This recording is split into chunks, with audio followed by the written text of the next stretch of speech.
Washington state resident fell ill after returning from Wuhan, China, where the outbreak began. Officials. Breaking news tonight, the coronavirus outbreak declared a global pandemic, and now the extreme new measures in the U.S. Large as we come on the air in the West tonight, President Trump addressing the American people just a short time ago as the toll of the coronavirus widens here in the U.S.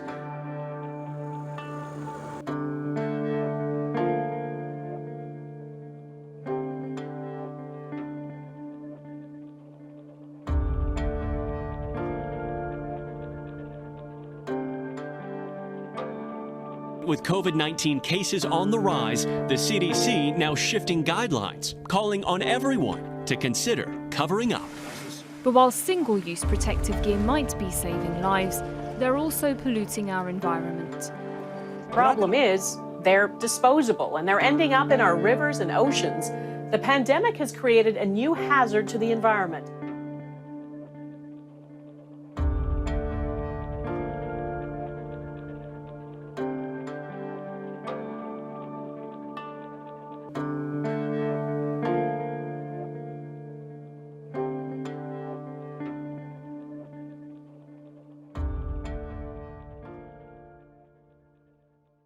Even here in the U.S., where we're a wealthy country and we have a very large carbon footprint, there's issues with environmental justice here, like factories targeting locations with like minorities and low income because they don't really have a voice or political power.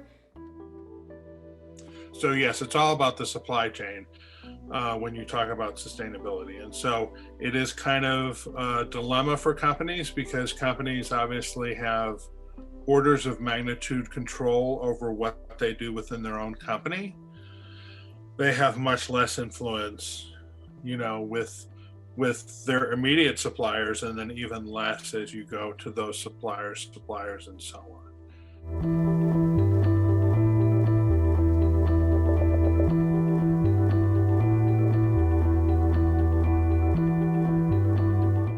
And so one has to use a variety of mechanisms. You know, one can purchase in your supply chain more sustainably sourced products. So whether it's palm oil or perhaps, you know, one is looking for the attribute of organic.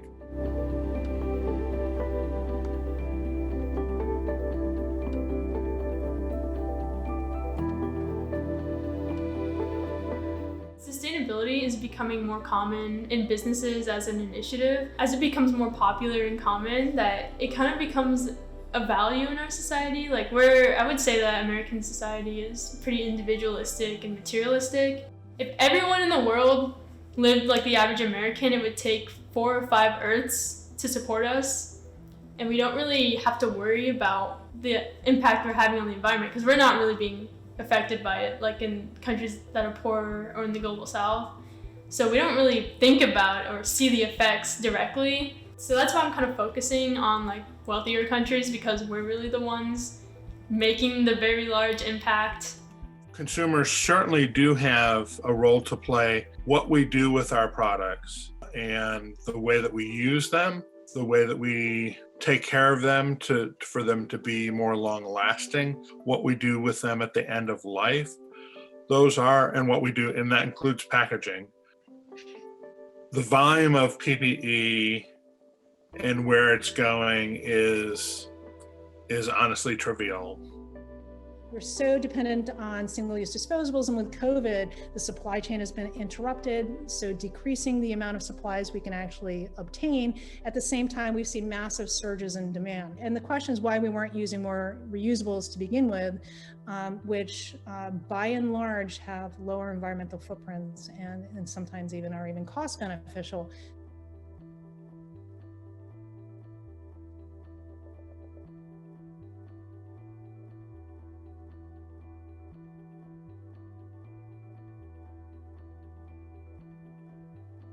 You can walk around campus and see masks on the ground, and it's really sad because with masks, single-use masks, people don't realize you have to cut them. So then when they go into the ocean, animals start getting choked, just like with those like can things.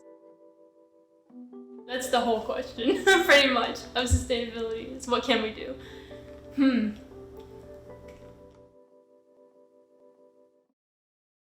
And all over the country, there's a run on masks and protective equipment.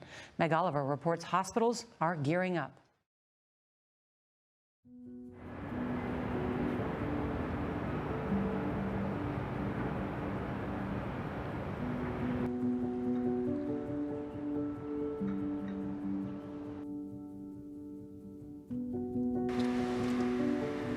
F.A.B.R.I.C is a fashion incubator, and it helps apparel entrepreneurs find everything that they need so they can make their product and launch and go to market locally or domestically.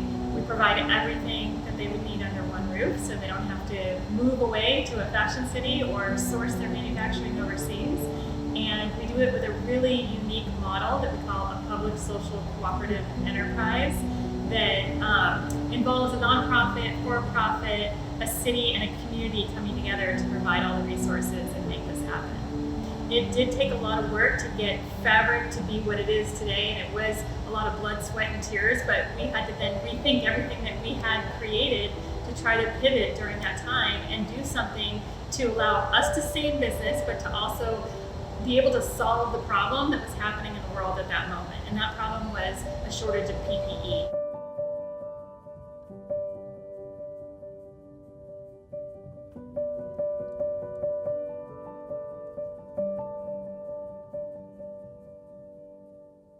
We have all the skills, we have all the resources, we have the staff with the knowledge. We know what we're doing when it comes to making clothes, and so we can make something that's going to be protective for the healthcare workers. And we thought we should make something that's reusable, something that isn't actually going to be thrown in a landfill.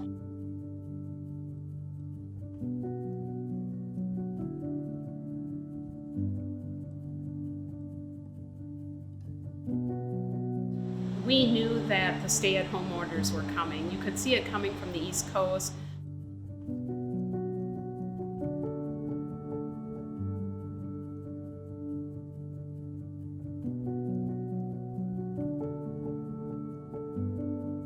Cuomo was on the television every single morning talking about all of the issues that were happening in New York, and you could just see it coming. And we were terrified.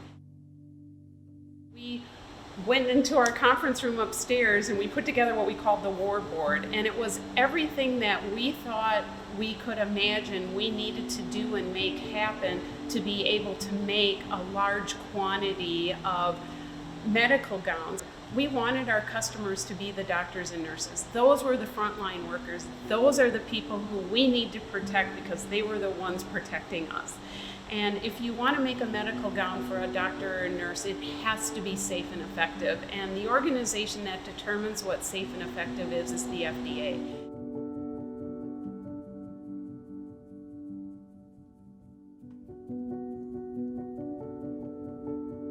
Five or 6 months into this, have made like 280,000 of these reusable isolation gowns, and they can be washed 100 times.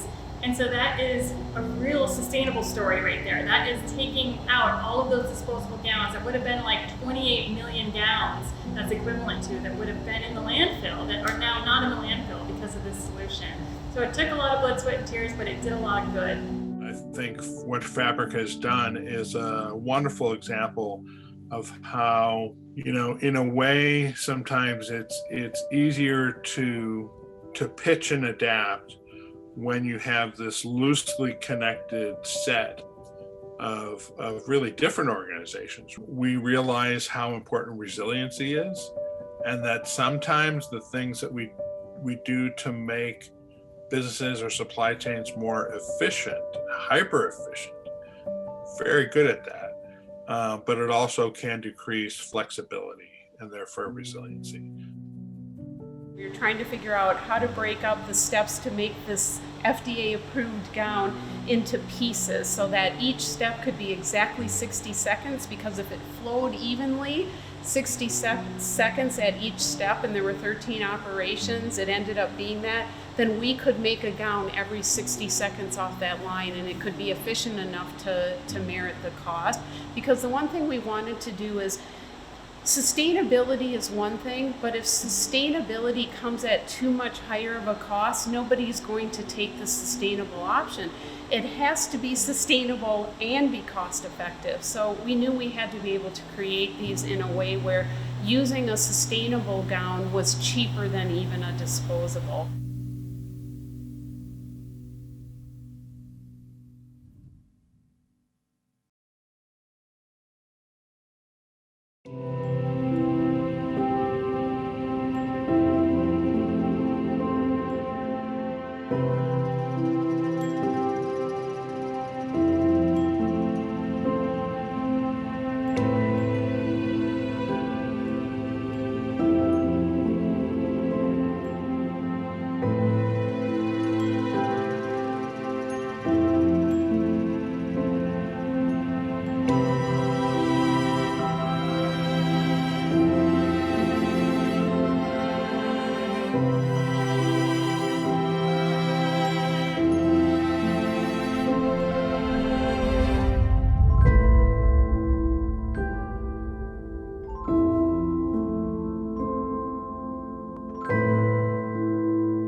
Locally, we are manufacturing for Banner Healthcare and Dignity, which is part of the Common Spirit system. We've also proudly manufactured gowns for Northern Arizona Healthcare System.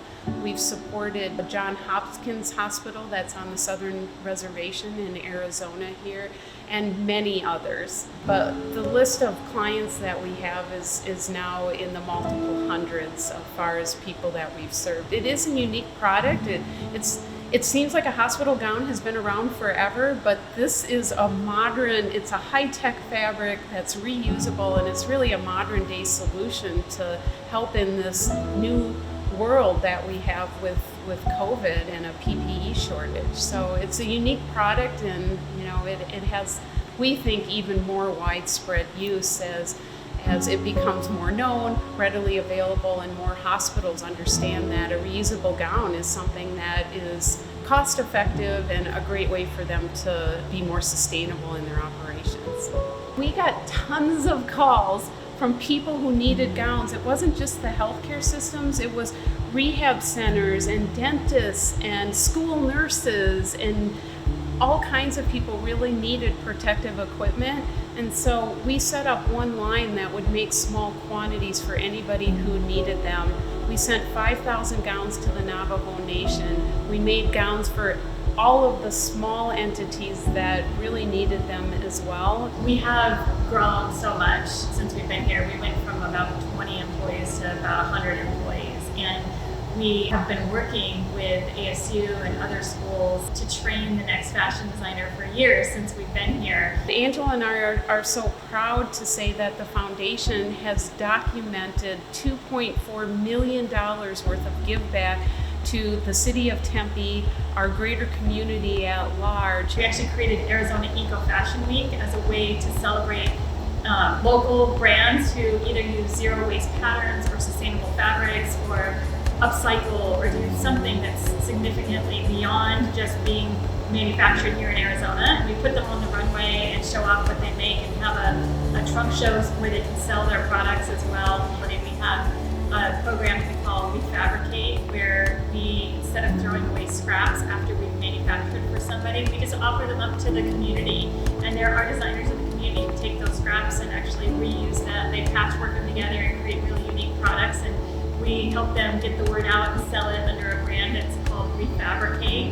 And then we also make little tote bags out of ASU's old banners from school. So the school brings over their discarded banners, and instead of going in the landfill, those are remade here by a group from the Centers for Rehabilitation, which are adults with different disabilities, and they've learned how to sew, and they actually make these little tote bags that are sold in the ASU bookstore, and it gives them a job, and it keeps those banners from being in the landfill. There are very few places in the United States that there's an open door policy that will help you start a fashion brand from A to Z. It's almost unheard of. And that resource exists here in Arizona. And we are just thrilled that we have that opportunity, and we continue to embrace the excitement of our opportunity to build a sustainable industry here in Arizona. We are trying to reshore and reinvent the fashion industry for the modern apparel entrepreneur. And that means making things domestically in smaller quantities where you can actually be part of that process. You know who's making your product. You know that it's being made someplace that is, sustainable, that is actually following regulations, and you can be there while your product's actually being made. One of the big things that we've always done is manufactured small quantities here, so that kind of helps somebody from having to go overseas and overproducing. And right there, that's the basic, foundation of our entire model and why this place is sustainable in a nutshell. But that means that we need people here that understand how to manufacture. We need people that understand how to make patterns, and people that know what they're doing, in as far as skill goes in this industry. We're really proud to be, launching an exciting, sustainable, high-tech industry right here in Arizona that fits the times. And I think COVID has even made it more relevant than it was before. So it's really great to be a part of that, and I feel good about the state because we've had so much support. We're a community organization, but the community in turn has really helped support us, and so we just feel the ecosystem here is great. And we would even like to extend that beyond the fashion design piece. We think that we can take raw materials that are made here like cotton and produce and make those into alternative textiles that can then be made into beautiful garments, and then find a way to be able to recycle them and put them back in the system so that we can create a true circular model around being able to create unique things that people love to wear.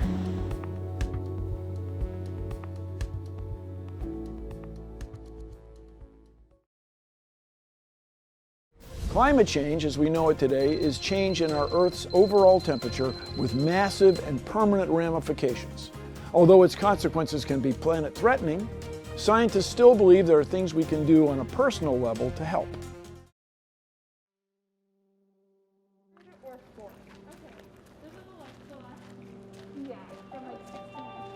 I'm majoring in sustainability as a Bachelor of Science. I would start back when I was younger, and I was really fortunate. My dad would take me camping with my siblings all around the United States, and I would get to see different national parks and see different wildlife and habitats just all around. And so I think I grew a connection to the environment that way. My first semester, I majored in Earth and Space Exploration, but the classes, they weren't really what I was looking for. They weren't focused on issues facing the environment or any solutions. So that's when I looked into sustainability, and I've just fallen in love with it. Down here, and they're just putting the signs up. They're just finishing putting them up. So before last year, it wasn't active, so they must have started it recently. Becoming sustainable is usually thought of as a lifestyle change because the extremes would be going vegan, changing your diet, and maybe becoming a minimalist or going zero waste. Those things are really, extreme that it can be overwhelming to do that. So I think taking smaller steps was something that I've done, that if people take smaller steps first, you won't feel so overwhelmed, and then maybe you can incorporate it more as habits that will then turn into a lifestyle versus just trying to go vegan at once. That didn't work for me, so.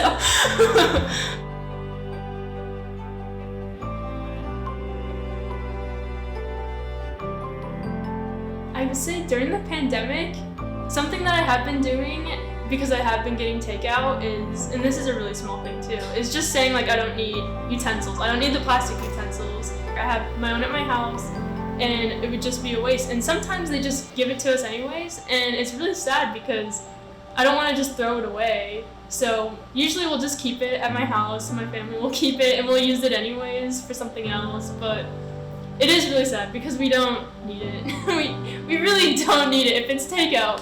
So I think just asking to not have like maybe napkins or utensils, they'll usually not give it to you, and you're going home anyways with your own. I mean, it's hard because if you're getting takeout or if you're ordering things, they're using their own packaging and you can't change that. You can find really interesting ways to repurpose that kind of stuff.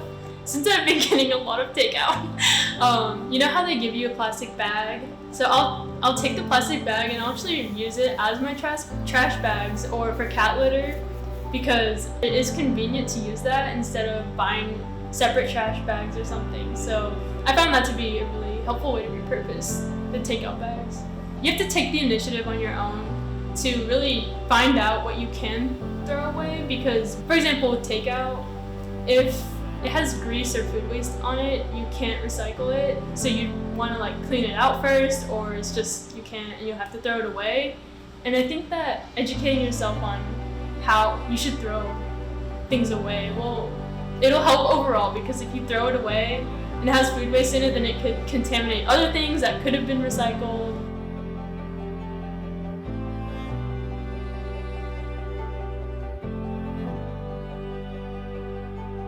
Being sustainable or living a sustainable lifestyle is kind of a privilege, because not only are we in a pandemic, but some people can't afford the time to think about that. Like, they can't afford the time to think about how to make a meal vegan. They just want to get food to their families or something, and they might not have the time to worry if they're using plastics, like single-use plastics or not.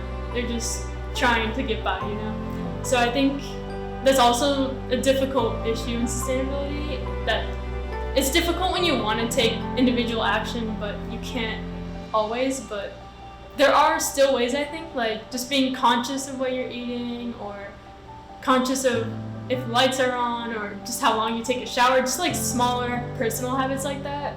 I think that's a way to start for sure.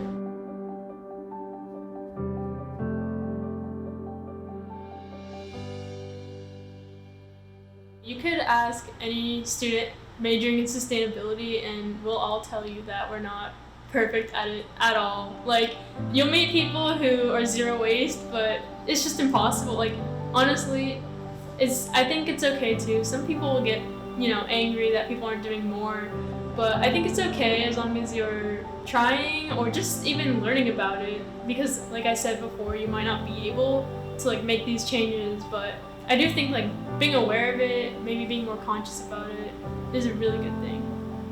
I want to be idealistic and say that, we'll not have a carbon footprint anymore. It'll be really small and everything will be okay, and there'll be no more environmental injustice and no more species extinction, but that's just not the reality. The reality is that we're living in an era where humans are in the driver's seat. We have all the power and influence of how we're using Earth's resources and leading to climate change. Realistically, I think that what I would hope for is that we can find more solutions to be more resilient systems against climate change issues. I would hope that sustainability can be more accessible to people. It's just so interconnected with so many other issues on top of the pandemic.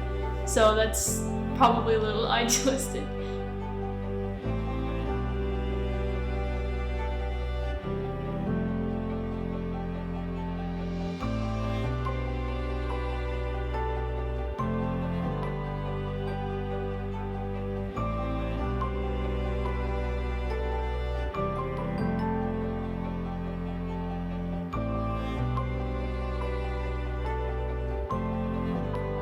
It's easy to be pessimistic or apocalyptic when faced with all these issues, and in sustainability we call them wicked problems because they have no clear cause and no clear solution.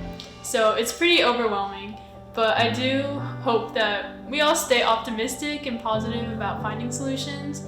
I think that we're getting better, but yeah, I think sustainability is becoming more common. For companies, it's hard for them to change how they've been doing things if it's been working out for them. So it's kind of our job to show them how being sustainable and changing their ways a little bit can be helpful to them, not only just for their company, but for the world. So I think we can stay hopeful that way.